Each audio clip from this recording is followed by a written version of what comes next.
Teixeira Cota, conhecido como Dilcinho. Quando jogava futebol, quando jogava.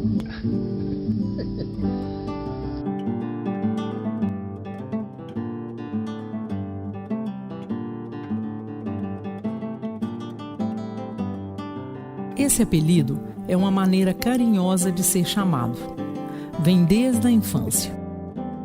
E hoje, muitos cachoeirenses ainda não sabem que ele é o Edilson. Dilcinho pertence a uma família média, para os padrões antigos da cidade. Eram 6 irmãos, sendo que 3 faleceram ainda pequenos. Atualmente, 3 estão entre nós: Edson, Calango, Edilson, Dilcinho e Edna, Diná. O pai de Dilcinho era Antônio de Paula Teixeira, filho de Francisco de Paula Barbosa Pinto e de Elvira Cândida Teixeira Guimarães. Sua mãe era Dona Geraldina Teixeira Cota, a famosa parteira, filha de Pedro Gonçalves Cota e de Maria Raimunda da Silva.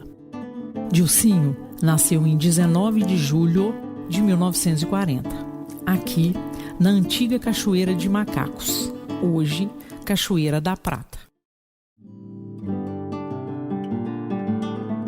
Sua infância foi de muita paz dentro de casa e de brincadeiras e algumas brigas com a turma da rua. Antes do período escolar, ele gostava de jogar bola e de brincar de pique-esconde. À noite, a família se reunia em torno do rádio, o que alegrava a todos.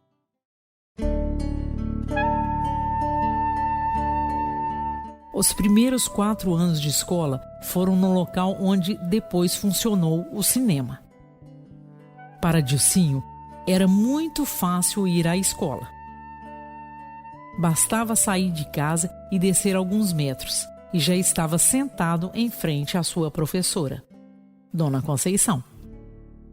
Nós tínhamos um campinho logo ali embaixo, onde é o lago da praça, e era o espaço de nossas brincadeiras. A gente saía da escola, jogava a passa pela janela da casa, rapava fora para lá. Quando chegava em casa, o couro era certo. Mas a gente não tirava o uniforme, porque tinha que ser lavado para a aula do dia seguinte. Na parte da tarde, depois do almoço, era hora de dever de casa. Mesmo assim, ele não deixava de ajudar a sua mãe. Ela fazia doce e biscoito para todos os bares da região. Dona Dina sempre colocava uns doces a mais, pois sabia que os vendedores também admiravam a iguaria. E no final da tarde, para variar, tinha um futebolzinho. À noite, Dilcinho também vendia doce no cinema. Entrava para vender enquanto a sessão não começava. Quando começava o filme, ele ficava para assistir. Nessa época, além do cinema, as diversões eram futebol e futebol. Ao terminar o primário, Dilcinho foi fazer o ginásio no Colégio Dom Silvério, em 7 Lagoas. Iniciou em 1952. Estudou lá os 7 anos de ginásio e científico. Era no sistema de internato. No ginásio, ele gostava de história, matemática, geografia, canto e trabalhos manuais. Se não gostasse, teria que estudar de qualquer maneira, pois era interno. A rotina era levantar, tomar café e aula. Depois, almoçava e mais aula. Tinha que estudar até a noite. A educação física era simples, com alguns exercícios e depois a tradicional pelada. O sistema do colégio era misto nas aulas e interno só para os rapazes. Nessa época, os passeios dos alunos eram dentro da própria cidade. Não saíam de 7 Lagoas para nada. O máximo permitido era visitar a família. Ele vinha no sábado e voltava no domingo. Nas férias escolares, o destino certo era Cachoeira de Macacos. Era pelada o dia inteiro. Tinha horário para as pescarias, mas o futebol era a melhor opção. Nos finais de semana, ele jogava no Cachoeirense, mesmo sem treinar. Na lateral do campo do Cachoeirense havia o pomar da casa do Dr. Geraldo Pereira da Rocha, gerente da fábrica. A área era muito grande, cheia de frutas. Durante o futebol, que ia lá buscar a bola, voltava com os braços cheios de mexerico, laranja e outras frutas da época. Na infância, Dilcinho aproveitou muito bem os momentos de aventura com os amigos. Embrenhava-se nos matos, subia em árvores para apanhar frutas e sentia-se dono do mundo. Numa dessas artes, ele subiu e caiu. Quebrou a perna direita. Tinha 15 anos, estava voltando de férias. Teve que conviver com escola e gesso. Sua boa saúde contribuiu para uma recuperação tranquila, que não lhe atrapalhou no futebol. Quando chegou a época de fazer o curso superior, por volta de 1958, logo após o curso científico, Dilcinho ainda teve que servir ao tiro de guerra do Exército durante 1 ano em Sete Lagoas. Ele ia para lá cedo, fazia os exercícios físicos, estudava algumas coisas e voltava para casa. Terminado esse período militar, ele tinha ideia mesmo era de tentar vestibular para engenharia civil. Queria construir casas. Entretanto, a coisa tomou outro rumo.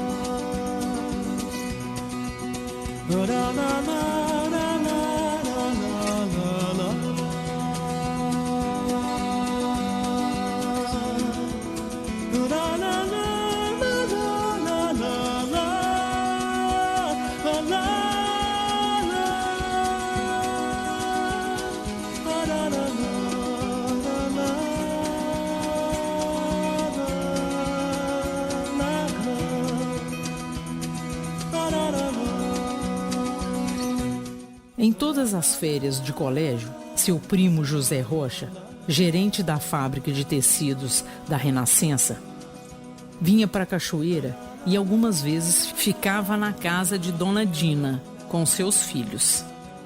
Nessa época, Dilcinho jogava no Cachoeirense, nos finais de semana. E José Rocha, vendo-o jogar, se animou e o levou para jogar no Renascença. Dilcinho morou primeiramente na casa do empresário e depois foi morar com seu irmão Edson durante uns 2 anos. Assim, ele se apresentou para ser jogador de futebol profissional. Era muito magro e foi encontrar-se com o treinador do Renascença, chamado Gerson dos Santos, que tinha jogado no Botafogo do Rio de Janeiro. Quando foi levado ao treinador, ele lhe perguntou: "Em que posição você joga, rapaz?" Timidamente, Dilcinho disse: "Quarto zagueiro." E ele, de forma irônica: "Com esse corpo todo?" E o jovem só teve uma resposta: "É." Então ele ficou assistindo.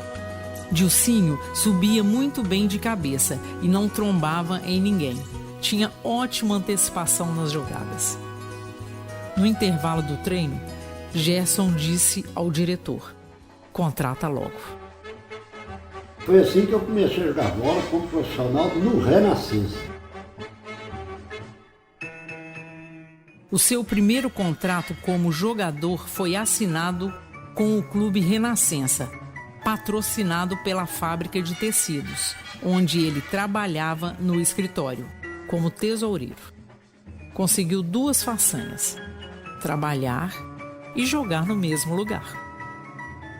Os principais companheiros eram Tonho, goleiro, Pireco, ex-jogador do Cruzeiro, Grilo, Wilson Piazza, Paulinho, que depois jogou no Atlético, Robson, ponta esquerda, que foi alfaiate no mesmo bairro, Artuzinho e vários outros.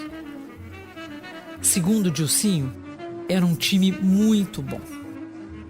O clube, conhecido por time dos Tecelões e que tinha como mascote o urubu, jogava em sua sede, o estádio Cristiano Guimarães. Uma de suas maiores glórias foi a conquista da Taça Belo Horizonte, de 1961, após vitória sobre o Atlético Mineiro. Dilcinho jogou futebol no Renascença durante esse ano. Inclusive, jogou contra o Flamengo do excelente atacante Dida, comemorando a conquista da Taça Belo Horizonte, de forma invicta.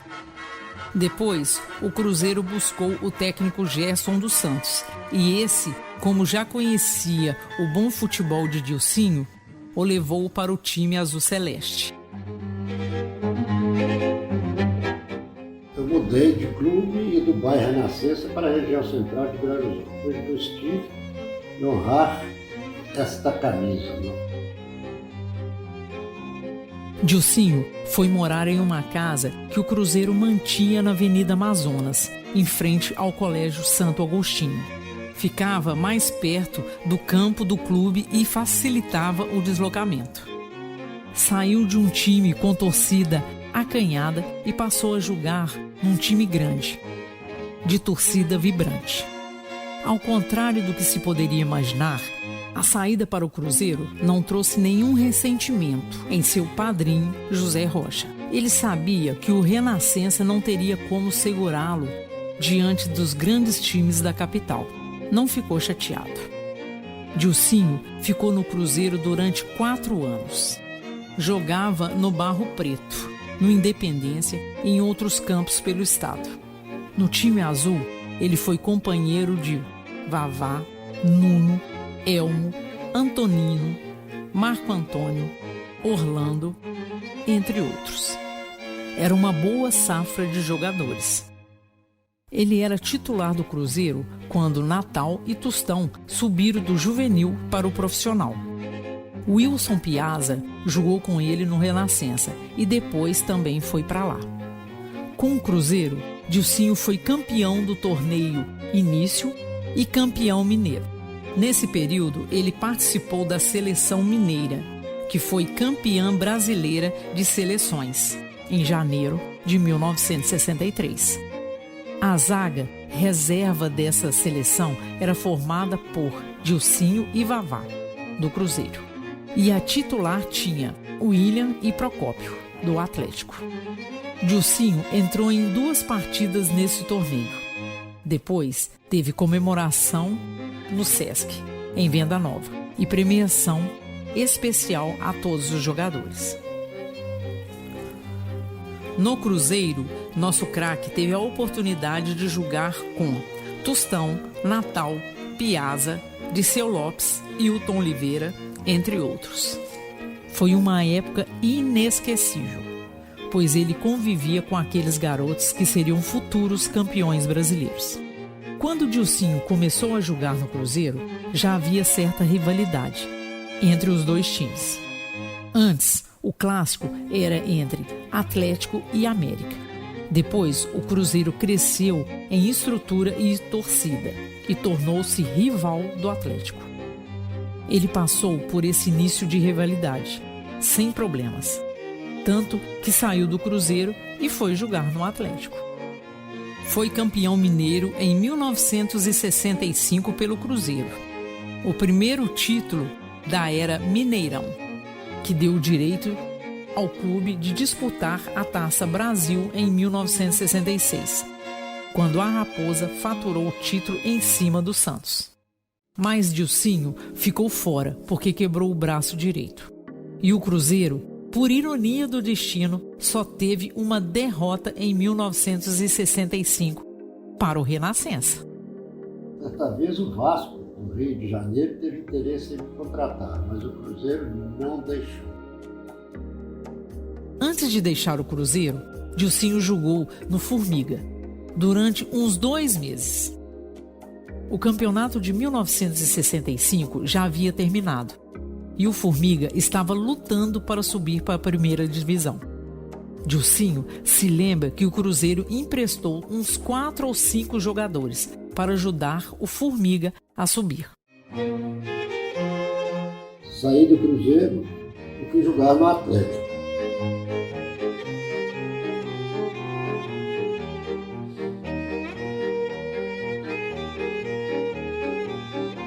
Foi feita uma troca de jogadores. Ele foi para o Atlético e o Dawson foi para o Cruzeiro. Dilcinho relembra com saudades dos técnicos com quem trabalhou. Esses homens ajudaram-no a formar um estilo inconfundível de jogar. Na bola sem violência, com antecipações perfeitas, muita impulsão para cabeceios e disciplina tática. Começou com Gerson dos Santos no Renascença e no Cruzeiro, e depois com Martim Francisco e os Trick, Marão, Mário Celso de Abreu e Fleitas Solis no Atlético e na Seleção Mineira, e por último o 109, técnico do Valério. No Atlético Mineiro, Dilcinho teve um bom amigo chamado Décio Teixeira, que, apesar do sobrenome, não era seu parente. Nosso ilustre cachoeirense ficou no Galo durante o ano de 1967 e foi campeão da Taça Belo Horizonte. O Galo tinha Grapete e Vander como titulares. Em sua estreia, Dilcinho foi o melhor em campo. Vitória de 1-0 sobre o Vasco. Gol de Buião. Mas o troféu mais importante que o Dilcinho ganhou nesse ano de Atlético Mineiro está com ele desde 14 de setembro de 1967. Sua esposa, Lúcia Maria Alves Teixeira. Após 1 ano e 9 meses de noivado, consagrando uma relação que começou em janeiro de 1963. Eles se uniram sob as bênçãos do bispo de Belo Horizonte, Dom Serafim Fernandes de Araújo, atleticano famoso. No início de 1968, agora no time dos casados, Dilcinho foi convidado para jogar no Valério de Itabira. A diretoria daquele time estava montando uma equipe forte para disputar o Campeonato Mineiro. Depois do Atlético, eu fui jogar no Valério de Itabira. Ele era dono do passe, tinha muita experiência na profissão e a jovem esposa topou a novidade. Mudaram para a terra do poeta Drummond. Tudo novo na vida de Dilcinho. A diretoria do Valério contava com sua experiência para organizar um grande time e ele participava de reuniões e contribuía muito. Fez dupla de zaga com Zé Borges. Em março de 1968, começou a jogar no Valério. Nesse período, ele e Lúcia tinham algumas regalias. Moravam num hotel e frequentavam o clube da diretoria da Companhia Vale do Rio Doce. O primeiro grande jogo de Dilcinho com a camisa do Valério foi contra o Cruzeiro, no Mineirão, em 14 de abril de 1968. O placar foi 0-0 e naquele dia ele enfrentou o temível Esquadrão Celeste de Piazza, Zé Carlos, Diceu Lopes, Natal, Tostão e Hilton Oliveira. No mesmo ano, em 28 de julho, nasceu o primeiro filho do casal, Flávio. Mesmo gostando de jogar no Valério, por causa das muitas regalias que tinha, como poder dormir em casa após treinos, entre outras situações de conforto, Dilcinho sentia que seu tempo no futebol profissional estava acabando. A família do técnico Vicente Lage, 109, era muito presente e atenciosa na vida do jovem casal. A proximidade com autoridades locais fizeram muito bem a Dilcinho, Lúcia e ao pequeno Flávio. Nessa época, no interior de Minas, Dilcinho fez algumas reflexões sobre a sua vida de jogador profissional.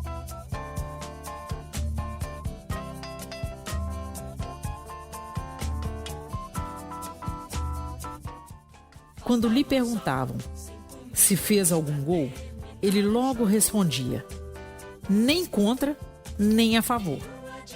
Na minha época, zagueiro não avançava para o ataque. Dilcinho era um exemplo de disciplina. Mesmo tendo enfrentado atacantes difíceis, como Dirceu Pantera, ex-jogador do Cruzeiro, nunca foi expulso de campo.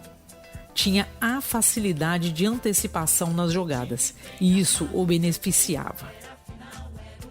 Quanto às contusões, ele quebrou o nariz em acidente com o goleiro do próprio time e quebrou o braço direito numa queda em 1966. Distensões musculares e outras contusões não o pegaram.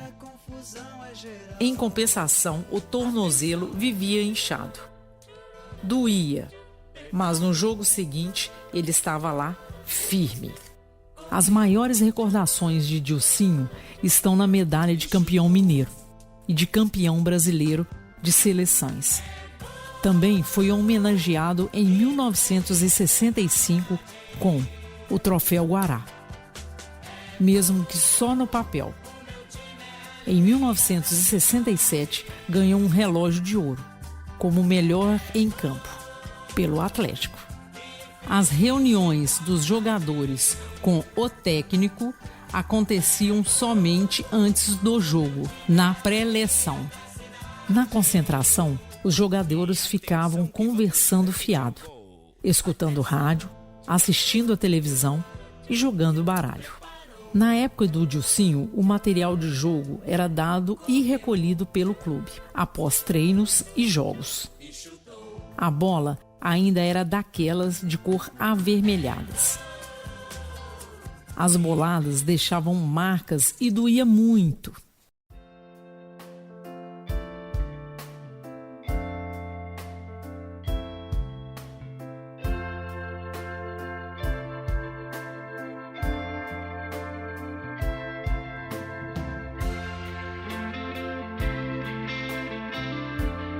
Mas Dilcinho já não estava tão empolgado como antes. A conciliação de vida familiar e esportiva não era fácil. Assim, no final de 1969, ele deixou a cidade de Itabira e voltou para sua terra natal. Fora convidado pelo empresário João Lúcio Vaz de Melo para trabalhar na fábrica de tecidos local. Aceitou. Logo, se ajeitou na cidade que conhecia muito bem. A proximidade com a sua família trouxe grandes alegrias, e em especial a chegada da sua filha Cláudia, em novembro de 1971. Dilcinho trabalhava na fábrica desde 1º de janeiro de 1970. Começou na tesouraria e depois passou a cuidar da relação da empresa com os acionistas. Ô Dilcinho, bom dia. Elias Pedreiro. Fui seu aluno aí, você foi meu professor de ciência. Fiquei com o Daniel, nós estávamos conversando sobre isso. E na época nossa era difícil. Até a oitava eu fui bem, mas nós pelo menos estudávamos, consegui fazer a oitava e continuei, aposentei e tudo, estou aí na luta. Coração para você e sua esposa, professores, pai de todas as profissões. A vida se modificara com os compromissos de horário. À tarde, ele saía às 16 horas e logo seguia para o colégio, onde ministrava aulas de ciências físicas e naturais. Bom, eu vou dar um testemunhozinho aqui a respeito do meu colega de futebol, Dilcinho, que até antes de ser meu colega de futebol, foi o meu professor. Uma pessoa muito bacana, um líder. uma pessoa simples, humilde, um grande pai de família. Talvez eu não tenha tido muita oportunidade de falar da sua pessoa, hoje eu estou tendo. E quero dizer para você que eu te amo. Você é uma pessoa muito bacana, muito simples, uma pessoa muito querida na minha vida. Que Deus te abençoe, te dê um beijinho no seu coração, para você continuar sendo essa pessoa maravilhosa que você é. Um abraço. Era o início da década de 1970. A cidade estava muito atrasada e contava com Dilcinho para melhorar a vida dos seus conterrâneos, a partir do conhecimento. Para não perder o costume, Dilcinho jogava futebol no Cachoeirense, nos seus momentos de lazer. Eram partidas amistosas contra times da região. O ano eu não recordo, mas parece que foi em 1970, 71, que ele voltou. E ele veio trabalhar no escritório da Companhia Terra Cachoeiro Macabro. E fim de semana ele ficava aí, juntava com os colegas aí, tinha um time chamado Copão, eles jogavam futebolzinho entre eles lá, uma turma, colegas dele, amigos de infância. É o que eu recordo dele aqui, depois que ele parou de jogar bola. E da escola? Ele deu aula também, o senhor lembra desse tempo? Lembro, eu não estudei, mas eu lembro dele dando aula no Padre Guilherme Peters, Colégio Padre Guilherme Peters, onde é a escola estadual, não tinha o prédio. Ele deu aula lá, onde é o colégio, onde é a escola estadual Coronel Américo, é Marianália Mendes Ferreira hoje. Cachoeira da Prata, de nome novo, a partir de dezembro de 1975, era seu ponto de encontro com a família. Sua oportunidade de se organizar e ter qualidade de vida. A vida de trabalho na Companhia de Tecidos teve uma reviravolta quando, em 1985, o escritório foi transferido para Belo Horizonte, na Avenida Assis Chateaubriand, no bairro Floresta. No começo desse retorno a Belo Horizonte, ele ficou hospedado na casa do sogro, no bairro Concórdia. Entrou num ritmo totalmente diferente do que estava acostumado em Cachoeira. Transitava de carro todos os dias, levando filha ao colégio, seguindo para o trabalho, pegando filha no colégio, seguindo para casa. Almoçava, voltava para o serviço e continuava nesse batente. Sempre que possível, Dilcinho voltava à Cachoeira da Prata para se encontrar com a família e amigos. Sua mãe era pessoa querida e admirada na cidade, pelo serviço de parteira que executava tão bem. Uma alma altruísta. E a vida assim continuou.